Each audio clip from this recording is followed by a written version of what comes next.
The last email I sent out, I was talking about the importance of being authentic and connecting with the audience. And I want to do a series of emails now where I'm going to share with you the journey I took to discover how to really find my messages so that my messages were my authentic messages. You're probably a little bit like me. You've sat in the audience listening to this great speaker, and they usually fell in one of two categories in my life. There was somebody that had overcome some tremendous tragedy in life. I remember I was at a Boy Scout banquet and we brought in a gentleman named Mike Schloppy. And Mike was a gold medal award, a winner in the Olympics in wheelchair basketball. But at 15 years old, he was over at his friend's house, and his friend's father was a policeman, and he had a service revolver in the house, and the friend thought he shook all the bullets out of it and was doing quick draws out of his pocket at Mike, and he pulled the trigger and the gun went off and blew his spine out, and he was paralyzed at 15 years old. But as I sat there and listened to it, I was so inspired by the talk that he gave. I start wishing that something bad would happen to me so I'd have something to talk about. The other category that I've seen is where somebody has been so phenomenally successful. You know, a speaker comes in and he's started and sold 15 businesses for over $20 billion or something. And I'm sitting in the audience feeling like I'm nothing. You know, there's no way I can get up and compete with that. This guy's so phenomenally successful. How can I ever get up there and speak on the stage? But what I realized when I sat back and analyzed my feelings in relationship to those speeches I was hearing, in both those incidences, all those speakers were doing were telling their story. That happened to be their story. Now, there were a lot of people that have had horrible things happen to them and have never overcome that tragedy, and they're not out speaking about it. They're just living with it, or they're on another career path or something, but they're not speaking about it. And there's a lot of people that have been very successful and they're not out telling their story. So there is an ability to tap into what is your story and have that be the basis of your authenticity. Now, quite honestly, a lot of times as a speaker, you don't have to get up and tell your story. But here's what I feel you need to do. You need to know your story. And you need to have a clear sense of who you are and what your life has been. Because when this happened to me, and I see this happen time and time and time again with speakers, they stand up on that stage and they feel they need to be something different than who they are. They need to either have had a bigger tragedy in their life, as I was explaining, or they need to be more successful than they are. And as soon as that mental mechanism kicks in, you start to lose the authenticity and you start to disconnect from the audience because you're not being real. When you're just telling your story, you are real from where you're coming from.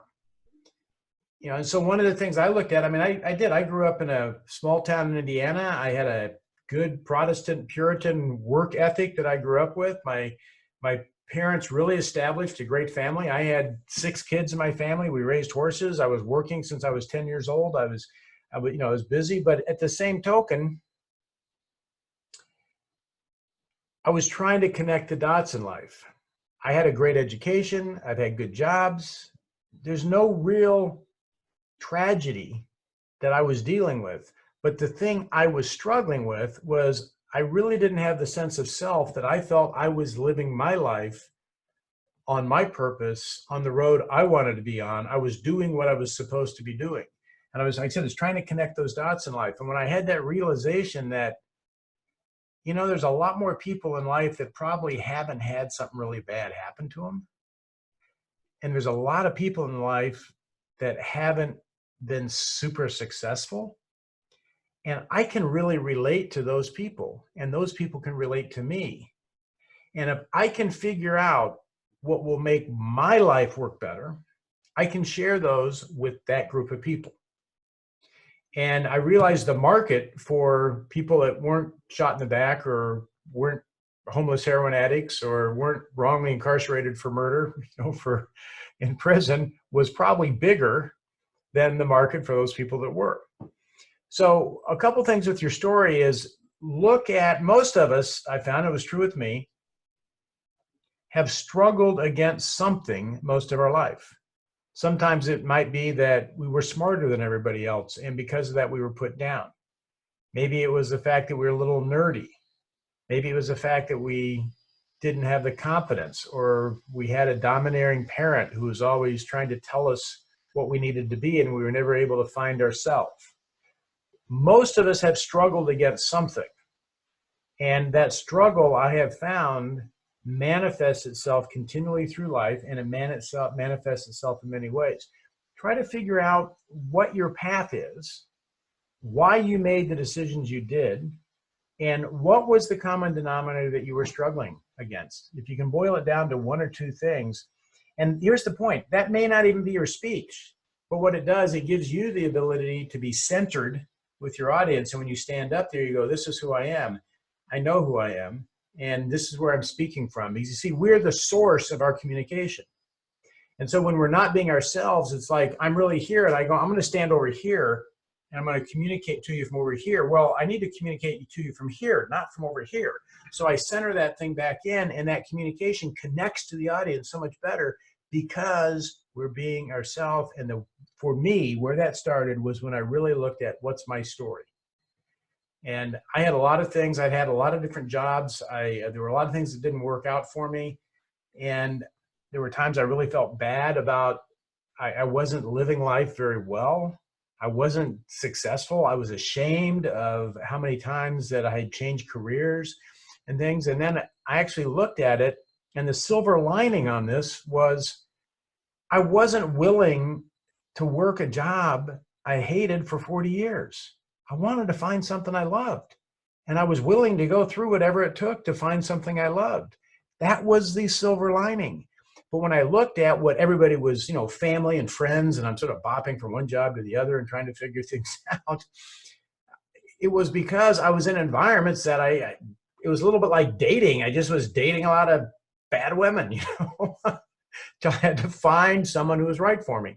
And that was the same way with my work career. And I've had similar paths through life.